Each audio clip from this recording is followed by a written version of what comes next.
कल हमने ये ग्लोबलाइजेशन चैप्टर जो है कंप्लीट किया था। अगर आपको प्रॉब्लम है तो आप लोग पूछ सकते हैं, नहीं तो फिर हम टेक अवे पॉइंट्स जो है वो शुरू करें।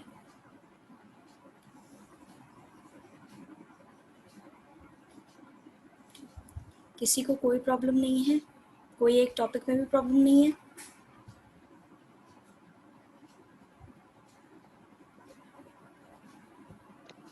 No ma'am. ओके। और बाकी बच्चे जो हैं वो भी रिस्पॉन्स देंगे तो अच्छा लगेगा मुझे। सिर्फ 2-3 बच्चे ही जो हैं वो एक्टिव रहते हैं। तो बेटा ये सब आपके भले के लिए ही है, इसीलिए मैं बार बार पूछ रही हूँ।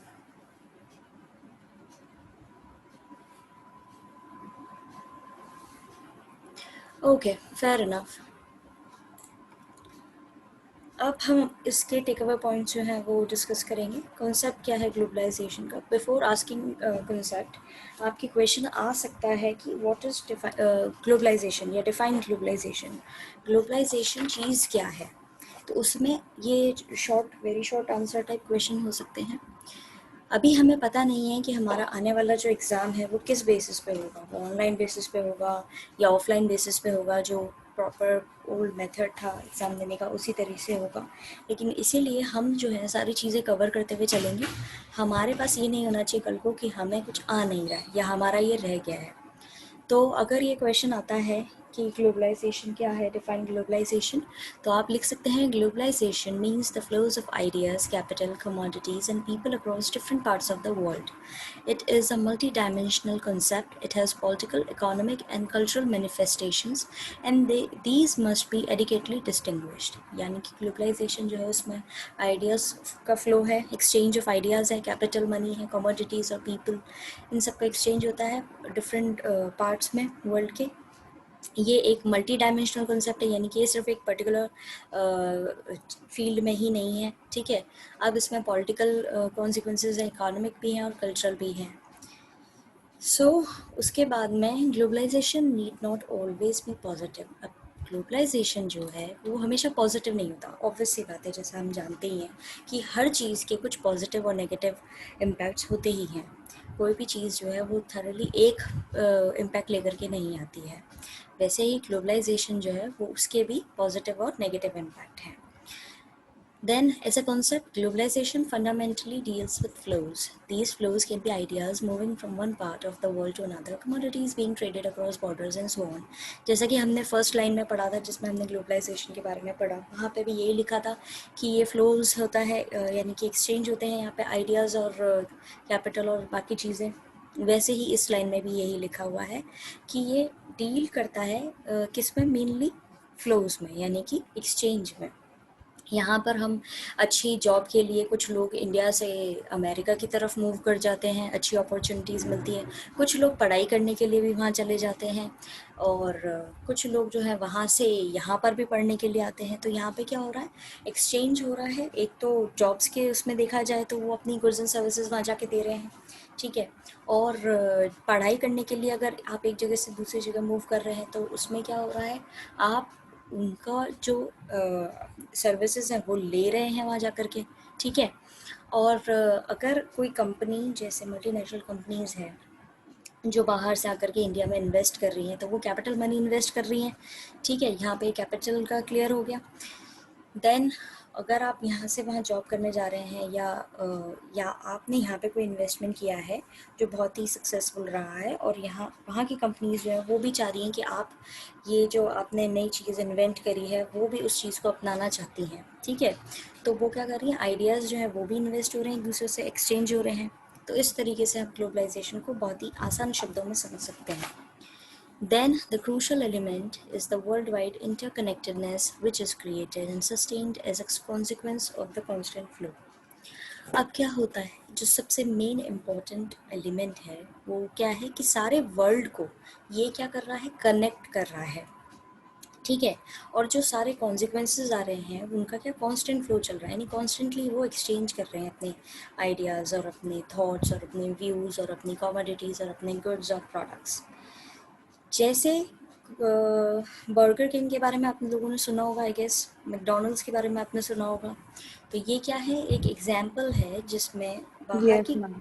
वेरी गुड, जिसमें आपने बाहर की कंपनीज जो है वो यहाँ आकर के अपनी सर्विसेज आपको प्रोवाइड करा रही हैं, अपने गुड्स आपको प्रोवाइड करा रही हैं, ठीक है, भले ही वो खाने के हों, या फिर आपने ब्रांडेड क्लोथिंग रेंज के बारे में सुना होगा जिसमें कपड़े जो हैं बाहर की कंपनीज आकर के यहाँ पे बेचते हैं, जैसे लिवाइस हुआ या लुई वुइटन हुआ या कोई सा भी इंटरनेशनल ब्रांड हुआ, तो वो क्या कर रहे हैं, इस तरीके से आपके देश के अंदर आकर के अपने ही प्रोडक्ट्स को बेच रहे हैं, तो एक्सचेंज तो चल ही रहा है। तो ये कुछ एग्जाम्पल्स हैं जो आप ग्लोबलाइजेशन से कनेक्ट कर सकते हैं, जो कि आपको जिससे आप समझ पाएंगे कि एग्जैक्टली ग्लोबलाइजेशन है क्या। ओके, समझ आया सबको? Yes ma'am. ओके। अब कोई भी चीज़ अगर होती है, कहीं पे भी होती है, तो उसके कुछ कॉजेज़ भी होते हैं, ठीक है। यहाँ पर इम्पोर्टेंट क्या है, ग्लोबलाइजेशन का एस्पेक्ट क्या है? One important aspect of globalization is that even though it is not caused by any single factor, technology remains a critical element. अब सारी चीज़ें कब पॉसिबल हो पा रही हैं? पहले के ज़माने में क्या होता था, ना तो फ़ोन्स थे, ना मोबाइल्स थे, ना इंटरनेट था, ना ही आप कम्युनिकेट कर पाते थे, और आप अगर लेटर्स भी भेजते थे तो उनको बहुत टाइम लगता था एक जगह से दूसरी जगह जाने में। तो अब क्या है, जब सारी टेक्नोलॉजिकली हम पूरी तरीके से सही हैं, सेटिस्फाइड हैं, यानी कि हमारे पास सारी चीज़ें अवेलेबल हैं, तो क्या हो रहा है, ये एक बहुत इम्पॉर्टेंट रोल प्ले करता है ग्लोबलाइजेशन के अंदर, क्योंकि हमारी अब ऑनलाइन शॉपिंग फॉर एग्जांपल लीजिए, ऑनलाइन शॉपिंग हमको करनी है, पहले ये पॉसिबल था क्या?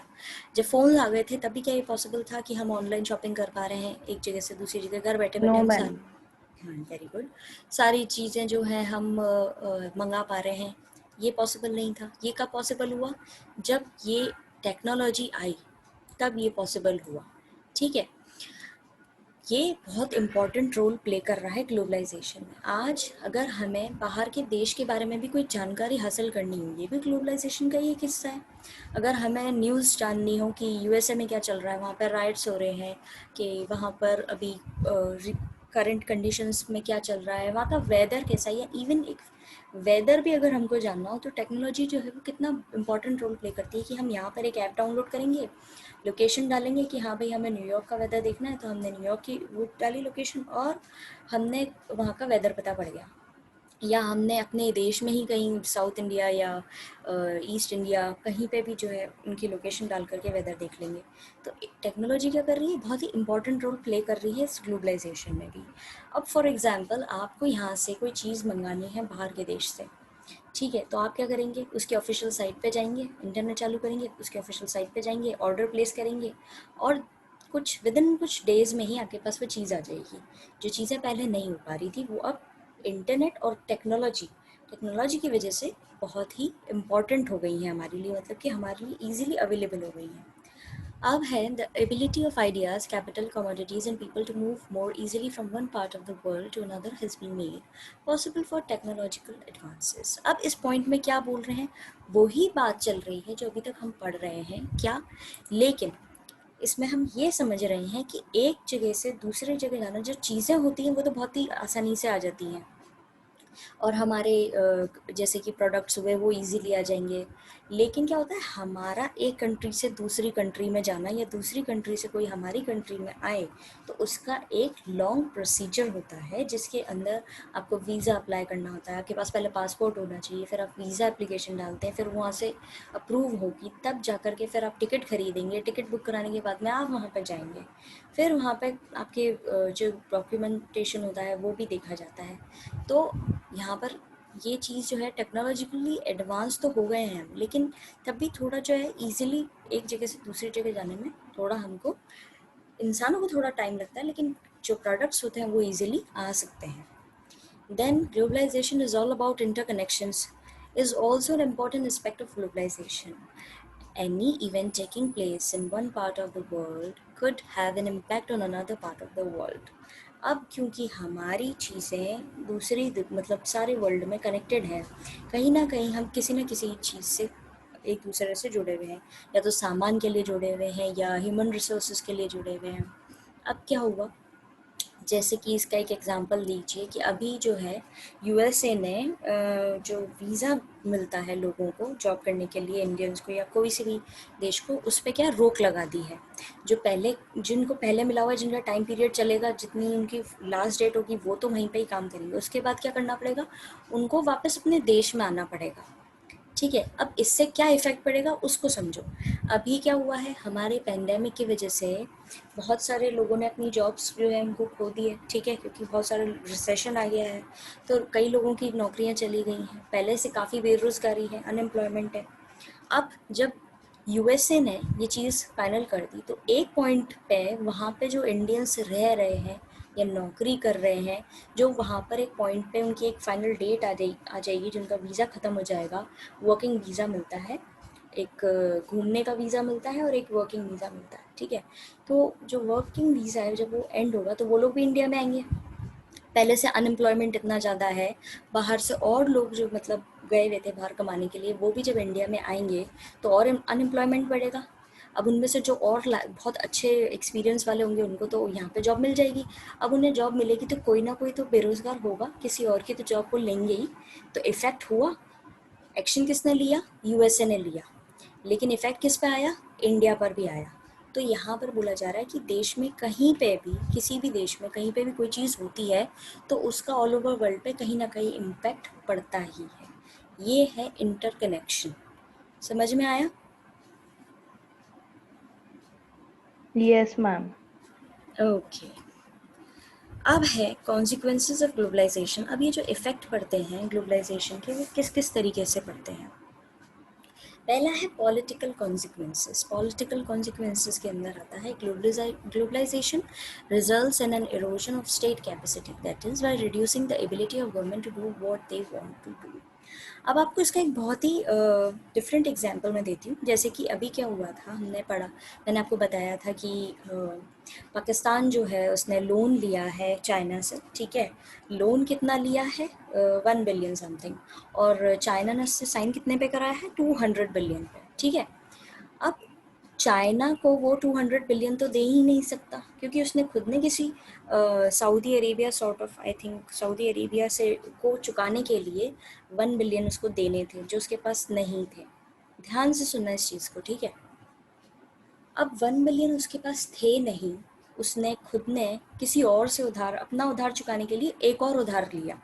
और वो उधार जो है वो कितना ज़्यादा लिया, चुकाने तो 1 बिलियन ही थे लिए, ये भी उसने 1 बिलियन है, लेकिन अब उसको चुकाने कितने पड़ेंगे, 200 बिलियन।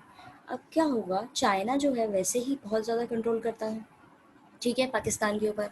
अब क्योंकि उसने उसको इतने ज़्यादा पैसे लोन पे दिए हैं, तो वो क्या करेगा, अब इसकी पॉलिटिकल यानी गवर्नमेंटल इश्यूज़ में भी आकर के कंट्रोल करने की कोशिश करेगा। ठीक है, जो स्टेट की कैपेसिटी है वो कम हो जाएगी। ठीक है, जो उनकी गवर्नमेंट, पाकिस्तान की जो गवर्नमेंट है, वो जो अपने रूल्स और रेगुलेशंस लगाना चाह रही थी, ठीक है, वो कम करेगी, क्योंकि चाइना इन्फ्लुएंस करेगा कि अब तुम ये करोगे।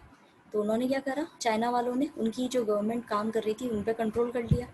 अब इसका एक बहुत ही आउट ऑफ द कॉन्टेक्स्ट मैं आपको एक एग्जाम्पल देती हूँ कि वहाँ पर जब ये हुआ, ये चीज़ हुई, जब चाइना ने लोन दे दिया, तो उसमें उन्होंने अपनी रूल्स और रेगुलेशंस लगाना शुरू करा। और उन्होंने सबसे पहले रूल्स ये लगाया कि अब जो भी वहाँ पे ऑफिसेज हैं, ठीक है, पाकिस्तान के अंदर जो भी ऑफिसेज हैं, वहाँ पे चाइना ने अपना ये रूल चालू कर दिया है कि अब आप अजान नहीं कर सकते वहाँ पे बैठ कर के। जो 5 समय की अजान की होती है, उनमें से आप ऑफिस आवर्स में ये नहीं कर सकते।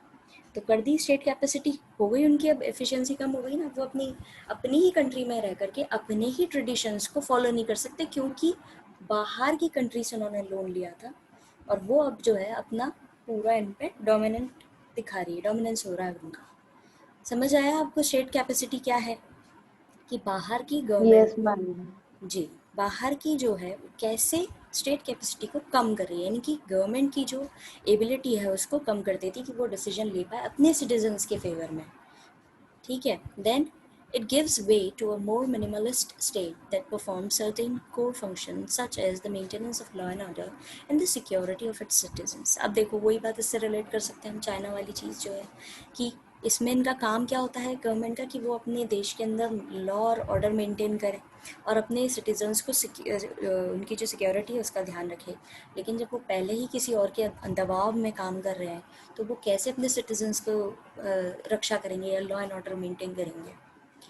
Then, in place of the state, the market becomes the prime determinant of economic and social priorities. अब अगर ये स्टेट के उसमें देखा जाए तो मार्केट जो है वो क्या हो जाता है, इकोनॉमिक और सोशल प्रायोरिटीज़ को देखते हुए बहुत ही ज़्यादा डिटरमिनेंट हो जाता है। यानी कि अब उनका इफेक्ट जो है इकोनॉमिक और सोशल प्रायोरिटीज़ पर भी जा करके बढ़ेगा, उनका इन्फ्लुएंस पड़ेगा इन पे भी। ये आगे हम डीप में पढ़ेंगे कैसे पड़ेगा। Globalisation does not always reduce the state capacity, the primacy of the state continues to be unchallenged basis of political community. अब ये यहाँ पे बोल रहे हैं कि ये हमेशा स्टेट कैपेसिटी को कम नहीं करता, इनका मेन जो मुद्दा रहता है, ठीक है, वो रहता है कि state continues to be unchallenged basis of political community. यहाँ पर पॉलिटिकल कम्युनिटी को वो जो है उनका जो पॉलिटिकल काम है वो तो काम वो करते हैं, लेकिन कहीं ना कहीं इन्फ्लुएंस रहते हैं। State capacity has received boost as a consequence of globalisation with enhanced technologies available at the disposal of the state to collect information about its citizen। State capacity को जो है उसको फ़ायदा तो मिला है ग्लोबलाइजेशन से, ठीक है, क्यों मिला है, क्योंकि टेक्नोलॉजीज़ बढ़ी हैं, लेकिन क्या है वो इनके सिटीजन्स की सारी इंफॉर्मेशन भी कलेक्ट कर लेते हैं, ठीक है। कि कौन सा अभी रिसेंटली एक वीडियो जो है मैंने देखा था, उसमें ये बताया जा रहा था कि चाइना जो है इतना एडवांस है कि वहाँ पर अगर आप सड़क पर भी चल रहे हो और किसी ने सड़क भी क्रॉस करी है, ठीक है, गलत तरीके से, जब रेड लाइट हो रखी है और वहाँ पर उन्होंने सड़क क्रॉस कर ली, तो वहाँ पर इतने ज़्यादा कैमरेज लगे हुए हैं कि वो आपकी फ़ोटो क्लिक कर लेगा, ठीक है। वहाँ पर एक बहुत बड़ा बोर्ड लगा हुआ है, board as in technological basis पे जो स्क्रीन लगी हुई है वो लगी हुई है, और वहाँ पर उस व्यक्ति की फ़ोटो जो क्लिक हो गई है वो फटाफट से अपने सारे आइडेंटिफाई कर लेगा कि ये व्यक्ति कौन है। सिर्फ आपने रोड क्रॉस किया है, कुछ सेकंड की बात है उसी में, और वो आपकी पिक्चर वहाँ पे शो करने लग जाएगा आपको एम्बेरस करने के लिए कि इन्होंने रोड के जो रूल्स हैं, ट्रैफिक रूल्स जो हैं वो तोड़े हैं। तो आप ये देख सकते हो कि इन्होंने कितना ज़्यादा एडवांस कर लिया है अपने अपने सिस्टम को टेक्नोलॉजिकली देखा जाए तो, क्योंकि इन्होंने अपने, अब इनका क्या है, ये पॉइंट इससे रिलेटेड कैसे हुआ कि इन्होंने इन्फॉर्मेशन जो अपने सिटीजन्स की वो सबने रख रखी है, क्योंकि उनकी स्टेट पॉलिसी जो है वो, वेट अ मिनट, ओके, जो इनकी स्टेट पॉलिसी है, जो इनकी स्टेट कैपेसिटी, वो इतनी स्ट्रॉन्ग है कि इन्होंने अपने सारे सिटीजन्स की इन्फॉर्मेशन रख रखी है और विद इन सेकेंड्स ये बता देते हैं कि रोड पे कौन कहाँ चल रहा है, कि किसकी कार जो है वो वहाँ चल रही है। इस पूरे सिस्टम का नाम क्या था, स्काई नेट करके। तो आपको समझ आ रहा होगा कि पॉलिटिकल कॉन्सिक्वेंसेस क्या होते हैं ग्लोबलाइजेशन की वजह से। समझ में आया? Yes, ma'am. Yes, ma'am. Okay बेटा। फिर है इकोनॉमिक कॉन्सिक्वेंसेस। अब इकोनॉमिकली कैसे हमारे ऊपर ये ग्लोबलाइजेशन जो है क्या इम्पैक्ट डाल रहा है। आपके साथ में पास में इस तरह के क्वेश्चंस आ सकते हैं पर्टिकुलर कॉन्सिक्वेंसेस को लेकर के, जहाँ पे आपको पूछा जा सकता है कि इकोनॉमिक ग्लोबलाइजेशन क्या है या इकोनॉमिक कॉन्सिक्वेंसेस क्या हैं, इसका इम्पैक्ट क्या पड़ रहा है। So, in order to understand economic consequences of globalization, it is important to know that in economic globalization involves many factors other than IMF and WTO। अब यहाँ पर सिंपल सी बात बोली गई है कि इकोनॉमिक ग्लोबलाइजेशन के अंदर आपको सिंपल ये समझना है कि इसमें इम्पॉर्टेंट कॉन्सिक्वेंसेस आते हैं, जिसके अंदर IMF और WTO के अलावा भी और भी चीज़ें इन्वॉल्व होती हैं। अब इसमें क्या इन्वॉल्व होती है वो हम पढ़ेंगे। It involves greater economic flows, यानी कि इसमें बहुत ज़्यादा कैपिटल इन्वेस्टमेंट होता है among different countries of the world. अलग अलग कंट्रीज़ जो हैं वर्ल्ड की वो इन्वेस्ट करती हैं दूसरी कंट्रीज़ में। Some of this is voluntary and some forced by an international institutions and powerful countries। अब क्या होता है, कुछ तो आगे बढ़ कर के वॉल्ट्रली इन्वेस्ट करते हैं कि हाँ ठीक है हम इस कंट्री में अपना पैसा जो है लगाएंगे, और कुछ जो है इंटरनेशनल इंस्टीट्यूशंस और पावरफुल कंट्रीज़ जो हैं वो ज़बरदस्ती किसी और पे दबाव बनवा करके उनसे इन्वेस्ट करवाती हैं। Globalization has involved greater trade in commodities across the globe, as it has reduced the imposing of restrictions on the imports of one country on another. Globalisation जो है उसके अंदर क्या होता है, हमारा व्यापार हो रहा है, ग्रेटर ट्रेड हो रहा है, ठीक है, कमोडिटीज़ का, इन्हीं सामान का, पूरे ऑल ओवर द ग्लोब में हो रहा है, सब एक जगह से दूसरी जगह ला रहे हैं। तो क्या होता है, कुछ इम्पोर्ट कराना या एक्सपोर्ट कराने के लिए कुछ रिस्ट्रिक्शंस भी लगाए जाते हैं, यानी कुछ रूल्स और रेगुलेशंस भी लगाए जाते हैं, जो कि बहुत ही कॉमन बात है। सब चीज़ों में कहीं ना कहीं किसी ना किसी तरह के रिस्ट्रिक्शंस होते ही हैं। Economic globalisation has created an intense division of opinion all over the world. अब इससे क्या हुआ है, एक डिवीजन हो गया है वर्ल्ड में। वर्ल्ड के अंदर अलग अलग जगह पे अलग अलग रिस्ट्रिक्शंस लगते हैं, तो अलग अलग ओपिनियंस रहती हैं उनकी। अब जैसे कि अपन सब हैं, आप एक क्लास में बच्चे बैठे हैं, 10 बच्चे बैठे हैं, तो 10 बच्चों को आप कुछ पढ़ा रहे हैं और आपको कुछ, आप उनसे पूछेंगे तो वो अपने 10 तरीके से बताएंगे कि हाँ, अलग अलग तरीके से, कि हाँ हमें ये चीज़ समझ में आई या हमें ये चीज़ में प्रॉब्लम है। कोई बच्चा बोलेगा हमें, हाँ मेरे को यहाँ प्रॉब्लम नहीं है पर मुझे यहाँ प्रॉब्लम है, या मेरे को, और कोई बोलेगा मुझे बिल्कुल भी प्रॉब्लम नहीं है, या फिर कोई एक आकर के बोलेगा कि मुझे तो कुछ समझ ही नहीं आया। तो जितने ज़्यादा लोग होंगे उतनी ज़्यादा ओपिनियन होगी। यहाँ पे भी वही है, जितनी ज़्यादा कंट्रीज़, उनकी सबके डिफरेंट ओपिनियंस हैं। According to some, economic globalization is likely to benefit only a small section of the population. अब कुछ लोगों के अनुसार इकोनॉमिक ग्लोबलाइजेशन जो है वो किसके, एक बहुत ही कम जगह, जो मतलब कम स्मॉल सेक्शन जो है पॉपुलेशन का, यानी छोटा जो सेक्शन है लोगों का, सिर्फ उन्हीं के लिए ही बेनिफिशियल है। ये इकोनॉमिकली देखा जाए सिर्फ उन्हीं को ही फ़ायदा दे रहा है। On the other hand, advocates of economic globalization argue that it generates greater economic growth and well-being for larger sections of the population। और दूसरी तरफ जो है लोग बाग अपनी ओपिनियन क्या रख रहे हैं कि ये जो है ग्रेटर इकोनॉमिक ग्रोथ ला रहा है और ये एक बड़े सेक्शन को फ़ायदा पहुंचा रहा है। ठीक है, तो दोनों तरह की बात हो गई, जितने लोग उतनी बातें। Then we have cultural consequences. अब है हमारे कल्चरल कॉन्सिक्वेंसेस। अब ये कल्चरली कैसे इम्पैक्ट डाल रहा है, जैसे कि हमने पढ़ा था कि वेस्टर्न कल्चर आ रहा है हमारे देश में या ऑल ओवर वर्ल्ड में, और अमेरिका जो है वो डोमिनेट करता है। जैसे वहाँ पे बर्गर और ब्लू जीन्स जो है उसका कल्चर जो है ऑल ओवर वर्ल्ड में फैला हुआ है, और लोग बाग कहीं ना कहीं अपनी ट्रेडिशंस को जो है वो भूल रहे हैं। ठीक है, the consequences of globalisation can also be seen on our culture too, and thus it is not confined only to the sphere of politics and economy. The process cultural globalization possesses a thread because it leads to the rise of uniform culture, or what is called cultural homogenization. हमने पढ़ा था cultural homogenization, पढ़ा था कि क्या होता है कि सारे जो हैं वो एक से यहाँ पर क्या होता है, सारे कल्चर्स जो हैं मिक्स हो रहे हैं। ठीक है, और अब यहाँ पर क्या हो रहा है, जब सारे एक ही प्लेटफॉर्म पे आकर के मिलते हैं तो सारे कल्चर्स जो हैं वो एक से लगने लगते हैं। यहाँ पे उसका मतलब था। अब कल्चरल ग्लोबलाइजेशन है, अब इनके बहुत नेगेटिव और पॉजिटिव इफेक्ट भी होते हैं वर्ल्ड पर। While cultural homogenisation is an aspect of globalisation. अब कल्चरल होमोजेनाइजेशन जहाँ पे सारे कल्चर्स आकर के प्रेजेंट हो रहे हैं और एक दूसरे से मिल रहे हैं, यानी ग्लोबलाइजेशन हो रहा है, यानी कि फ्लो हो रहा है अपने आइडियाज़ और कल्चर का, is the same process also generates precisely the opposite effect. तो यही वो प्रोसेस है जब जहाँ पर सबका मिलन हो रहा है, एक तरीके से सब मिक्स हो रहे हैं, वहीं पे कुछ जो है वो बिल्कुल डिफर, इसका ऑपोजिट होता है कि वो नहीं होते हैं मिक्स।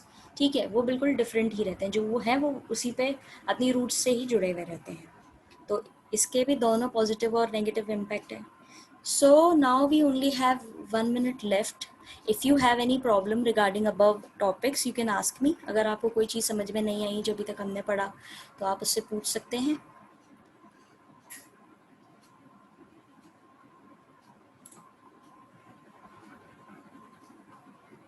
स्टूडेंट्स, अगर आपको इनमें से कोई से भी टॉपिक में प्रॉब्लम है तो आप पूछ सकते हैं।